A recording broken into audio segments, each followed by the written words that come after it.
Guys, what's up? What is literally going on out there today? Brent Abel here, webtennis.com. Another episode, number 534 of What's the Right Shot. Look, I've got three things for you today in this episode. Number one is we're going to work on the poach, right? You've moved out in the middle, intercepted a ball, but unfortunately now you've got a volley that's down low. I see a huge mistake made every time. Not every time, maybe not literally. That's a little hypey, but very often. And I want to make sure that if you're making this mistake with your shot choice, that we get that changed today. Number two, I'm going to talk about the lob, a forehand lob. And number three, we're to talk about the overhead as well. Guys, look, if you've not already done so, I want to make sure that you picked up this free video that I've got for you. It's the 80-20 reality of what happens in our tennis matches.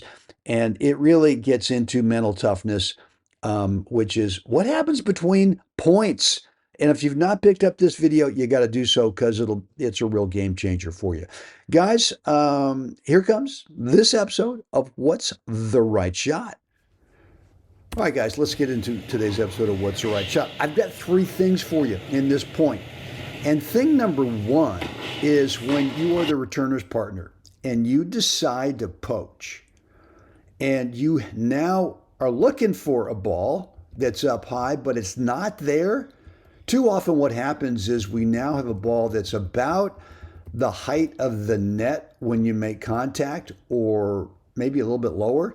And we tend to think, well, the best shot's to go right at that player directly in front of me. That'll be a tough volley.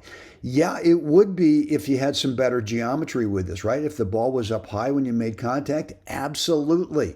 You know, you could now go between the two players. You could go down at that player's feet who's in front of you. Maybe you could even take this thing into the alley on the right side here of the court. But if you don't have that geometry when you make contact, you've got to be disciplined to go, it's all right to go back slow to that server's feet and make them have to volley up, right? And look, as Frank's partner on this, all I'm trying to do is just be able to play a neutral ball back. Now, here's thing two. Thing two is, what's the right shot? All right, well, in my case here, do you have to topspin the lob? And the answer is you don't. And the reason I don't always topspin the lob is because I'm thinking, first of all right, I want to get it to the player in front of me. I want to get it to their backhand. And if it's short, I don't care. If it's medium depth and they got to go back and play a high backhand volley, I don't care. In fact, I like that, right? And if it's deeper, then that's fine too. So I want you to be thinking that you don't have to go with the hypey topspin forehand lob to be able to create a degree of difficulty here for your opponents. Just slide that thing, flatten it out, whatever you have to do, but your aim point's going to be make this guy have to play a backhand if he's going to take it, right? All right, now here comes thing three, which is who's got the overhead? Well, Frank's got the overhead. Obviously, it's on his half of the court. And thing three here is that I want you to be really confident with the swing on your overhead. We talked about this recently in some episodes of What's the Right Shot. Number one, you got to pick out your target. In this case, Frank's going right down the middle. He's already totally committed. He's not concerned if one of the two opponents guesses that's where he's going. All he's thinking about is, where's my target? And I'm going to get a high quality swing on this. And this thing doesn't come back. So let me take this back. Let me take this back and see if you can't get a feel for some confidence of what Frank shows here with the overhead. And I know this is slowly but surely getting there. Here it comes. Boom. And again, I mean, if you look at all three things here, there's a lot to pick out, right? Number one, volley choice on a low ball you got to receive. All right. Number two, the lob doesn't have to be a topper. And number three, Pick out a target and just go for it. If it comes back, it's totally fine. You guys will take all these shots from there, right? The great Dick Johnson. Hit a quality ball, assume it's coming back because those guys are good, and whatever comes back, you'll just take it from there. And there you have it. And bang. Look, guys, want to hear what's on your mind down below.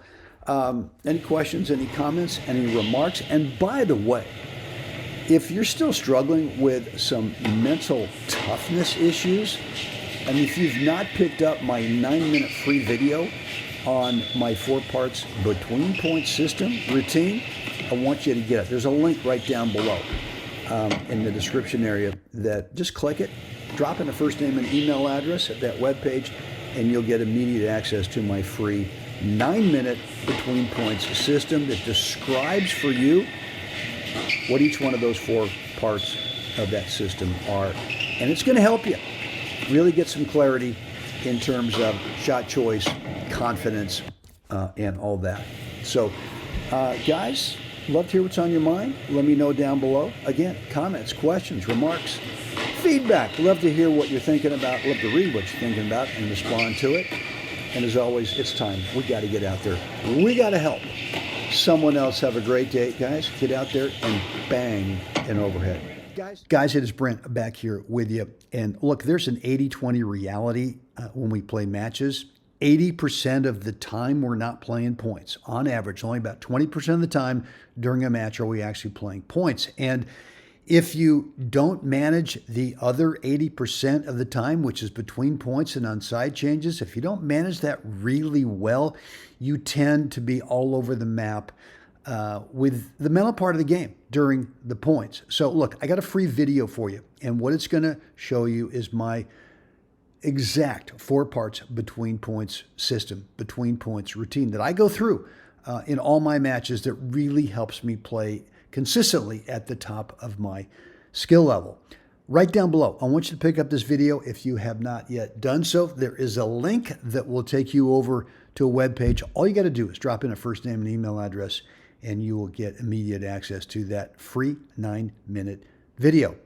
Guys, right down below, click that link, and you can get inside of it right away.